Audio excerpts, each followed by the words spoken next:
નમસ્કાર, આધ્યાત્મિક મહાશક્તિમાં હું મોનાલી સોની આપ સૌનું સ્વાગત કરું છું। આજે આપણો જો વિષય છે તે છે હળદરના વિશેષ ઉપાયો વિશે। તેમાં ખાસ કરીને આપણે જ્યારે હળદરની વાત આવે છે તો આપણા શાસ્ત્રમાં પણ હળદરને પૂજનીય રીતે ઉપયોગ કરવામાં આવે છે। જ્યારે આપણે કોઈ પણ પ્રકારની પૂજા કરીએ છીએ તેમાં વિશેષ રીતે આપણે હળદરનો સમાવેશ કરીએ છીએ।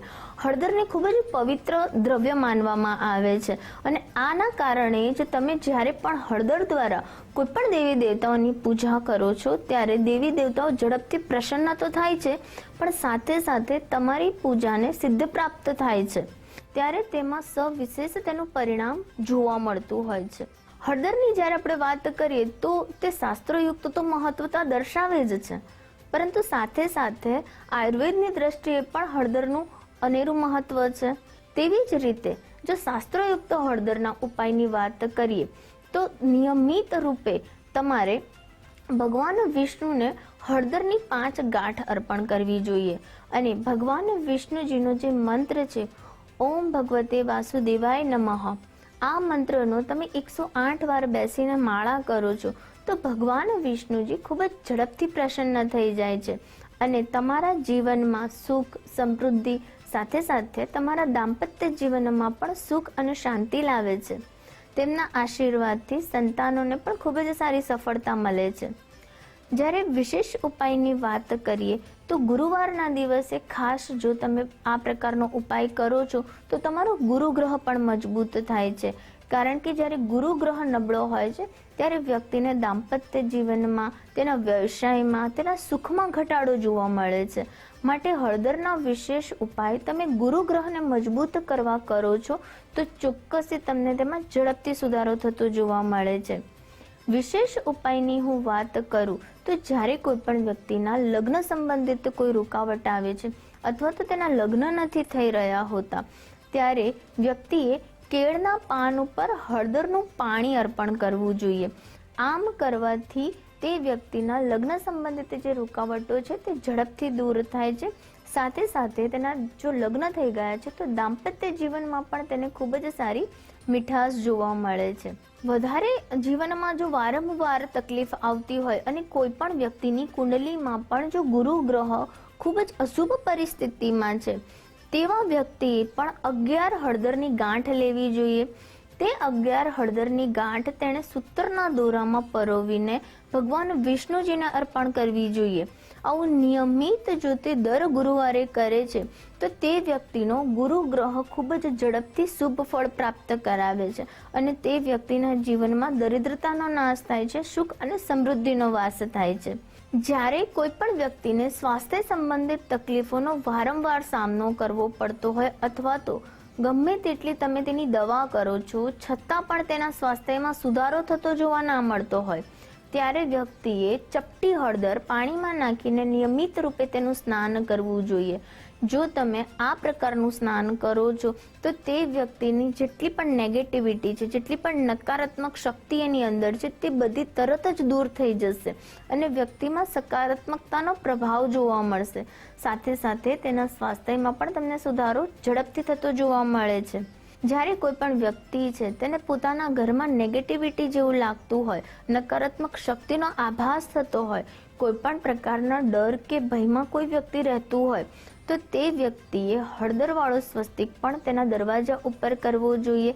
સાથે સાથે તેણે તે પોતાનો ઉમરો છે ત્યાં આગળ પણ હળદરવાળો સ્વસ્તિક કરીને હળદરના તિલક કરીને જો તે ઉમરાનું પૂજન નિયમિત રૂપે કરે છે તો કોઈ પણ પ્રકારની દરિદ્રતા કે નકારાત્મક શક્તિ તેના ઘરમાં પ્રવેશ નથી કરી શકતી।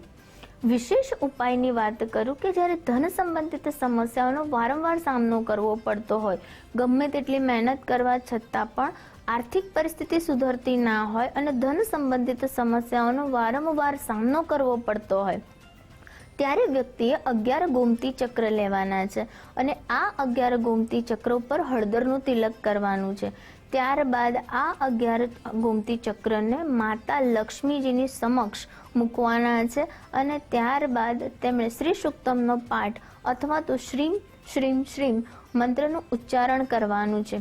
ત્યારબાદ આ જે ગોમતી ચક્ર છે તેને એક લાલ કલરના કપડામાં બાંધીને જો તમે તમારી તિજોરીમાં મૂકો છો તમારા જે સેવિંગ્સ છે, જે તમારા પૈસા છે, ઘરેણાં છે, તેની સાથે મૂકો છો તો લક્ષ્મી સ્થાયી વસવાટ કરે છે અને તમારા જીવનમાં પણ દરિદ્રતાનો નાશ થાય છે.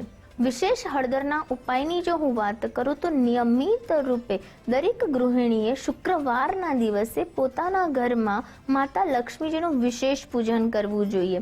આ વિશેષ પૂજનમાં તમારે એક લાલ કપડું લેવાનું છે. ત્યારબાદ તમારે તેમાં થોડા હળદરવાળા ચોખા રાખવાના છે. ત્યારબાદ તેમાં તમે થોડા સિક્કા મૂકો. આ સિક્કામાં જો તમારી પાસે ચાંદીનો સિક્કો હોય તો ઉત્તમ.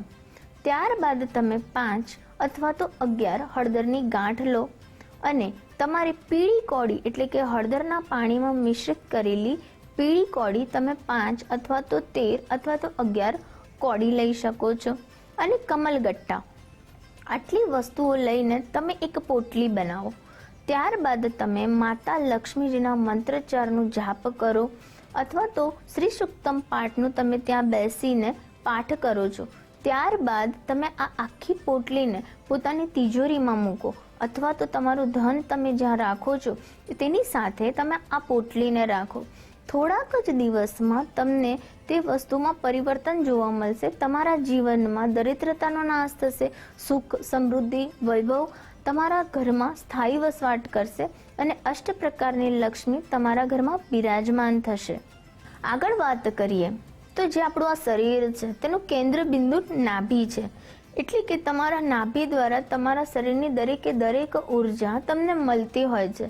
નિયમિત રૂપે તમે નાભી ઉપર હળદરનું તિલક કરો છો અને તેમાં પણ જો તમે થોડું કેસર મિશ્રિત કરીને કેસર અને હળદરવાળું તિલક તમે નાભીએ કરો છો, તમારા કપાળ ઉપર કરો છો અને તમારી જીભ ઉપર કરો છો તો તમને દરેકે દરેક ગ્રહ શુભ ફળ આપવા લાગે છે.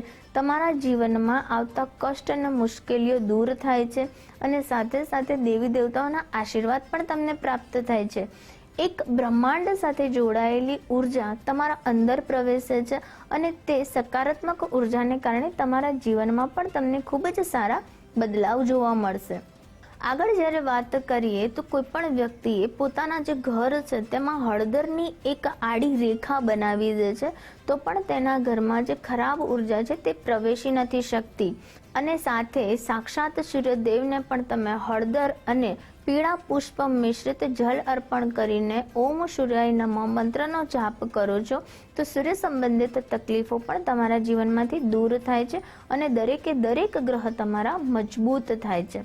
તો હળદરના વિશેષ ઉપાયો કરીને તમે તમારા ગુરુ ગ્રહને તો મજબૂત બનાવી જ શકો છો.